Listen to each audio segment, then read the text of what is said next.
There's no need to get tenser. Relax with Flux Condenser.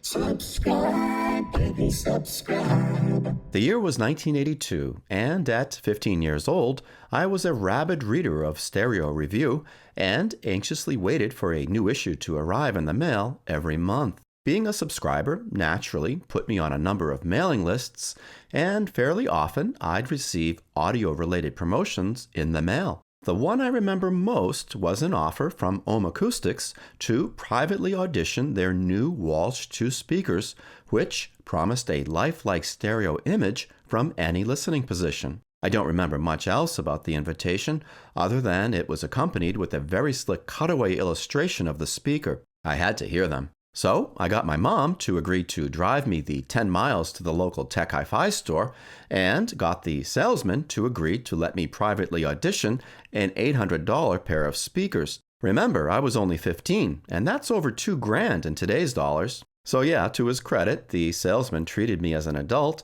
and set me up in a listening room where I was told I could listen to the Walsh Twos for as long as I wanted in complete privacy. As he dropped the needle on some forgettable rock album and shut the sliding glass door behind him, I was immediately disappointed. Maybe it had something to do with that glass door, as the performance from the speakers was as forgettable as the music. I knew a thing or two about audio and decided that the acoustics in the room stunk and it wasn't a fair audition. Recently, I found myself thinking more and more about my 1982 experience with the Walsh Twos, and that it would be fun to find a pair and try them out in a room with known good acoustics. After a couple of months of searching, I bought this pair on eBay for $650. I was excited as they appeared to be in excellent condition. After I purchased them, unfortunately, the seller informed me that one of the speaker canisters had somehow gotten dented and some of its internal foam had become dislodged. I don't remember the exact details, but we agreed on a $100 discount and I continued with the sale.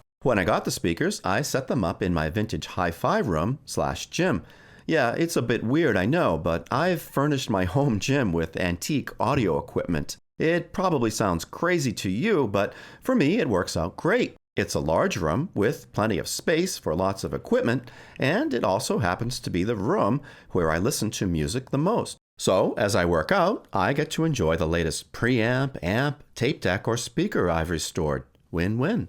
Of course, if the acoustics of the room were poor, this audio exercise would be pointless. That's not the case, though, as the combination of favorable room dimensions, balanced with bass traps, acoustically absorbent ceiling tiles, and a complex mix of hard surfaces, adds up to a very good listening environment that brings out the best in speakers if they're up to the task of filling its 5,400 cubic feet. And on this note, I want to point out that Ohm only recommended the Walsh Twos for rooms up to 3,200 cubic feet. So, while I thought the room would allow the Walsh Twos plenty of breathing room and absence of standing waves, I was prepared that they might not be able to produce high volume levels there. To my surprise, though, they filled the large room and sounded good. Definitely better than in that congested listening room back in '82. The bass didn't extend very deep, but switching the control on the bottom of the speakers to increase the lows allowed the mid and upper bass to sound well controlled and pleasant. The high end was a bit bright, but switching the highs control to decrease improved things. Highs remained bright, but also crisp and revealing. The standout quality, though, was the imaging, which really did have the lifelike quality that was promised to me almost 40 years ago. No matter where you were in the room, you could hear the output of both speakers maintaining a stereo effect regardless of listening position. Ohm claims this is achieved by the unique design of their speakers. But what's so unique about them? Ohm's Walsh speakers are named after Lincoln Walsh, who believed that a speaker cone doesn't behave like a piston, but like a wave transmission line. Ohm states that this results in a sound wave that's, quote, made up of time-delayed fragments, which arrives at your ears out of sync, causing stereo ghosts. To banish these ghosts, Walsh and Ohm came up with a unique approach. A speaker cone produces sound from front and back, But with a conventional speaker, the front side is pointed toward the listener. A Walsh speaker flips that idea on its head, or at its head, as it were, because here in the top section, the back side of the woofer cone sends sound directly to the listener, while the front side fires into the cabinet. Additionally, instead of having the woofer axis pointed toward the walls, a Walsh woofer is pointed toward the ceiling and floor, which allows the sound pattern to radiate uniformly around the speaker. Actually, that's only partially true. Ohm wisely placed absorbent material at the back of the canister to greatly reduce rear output. I say wisely because while omnidirectional speakers can fill a room with sound, they also tend to fill it with problematic reflections, creating a colored sound with muddy imaging. There's also a tweeter, and that's oriented conventionally, with the dome projecting toward the listener. It's a little hard to visualize all this from illustrations, so I made this video of a canister I took apart to help shed some light. Ohm claims the result of this unconventional design is perfect dispersion, so that you can sit anywhere in the room and hear everything correctly. There's a lot of hyperbole in the audio industry, but I can confirm that in a room with good acoustics, the Walsh Twos do have a unique imaging signature that largely upholds that claim. All wasn't perfect with my Walsh Twos, though. The dented can was an eyesore for one. I could conceal that with the grills, but those too weren't in the best of shape. More troubling was a clunking coming from one of the speakers when it was moved.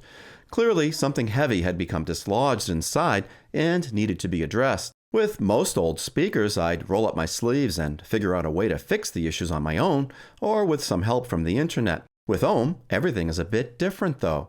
Ohm has been hand-making their speakers in Brooklyn since 1971, and their current speakers all use a Walsh design similar to that of my Walsh Twos from 1982. That's not to suggest, though, that they haven't been making improvements, and that's where things get interesting.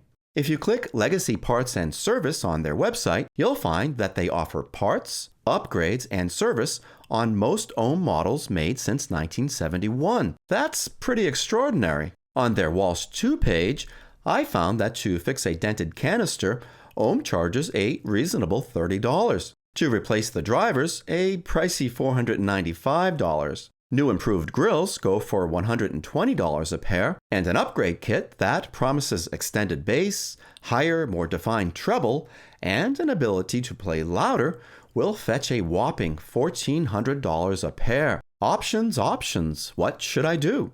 I wrote to Ohm asking for advice, and they informed me that if I wanted the best sound possible, the upgrade was the only way to go. If I wanted to keep everything more original, which I did at first, Ohm recommended I send the dented canister back for repair and perhaps order a new set of grills. I decided to just enjoy the speakers as was for a while before I made a hasty decision. Opting for the repair would be inexpensive and made the most sense, but in the back of my mind, there was something appealing about the prospect of upgrading a 40-year-old speaker.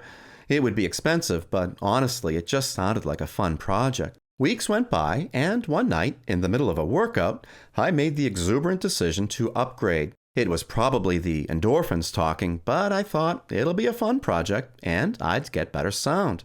How did it all work out? Stay tuned.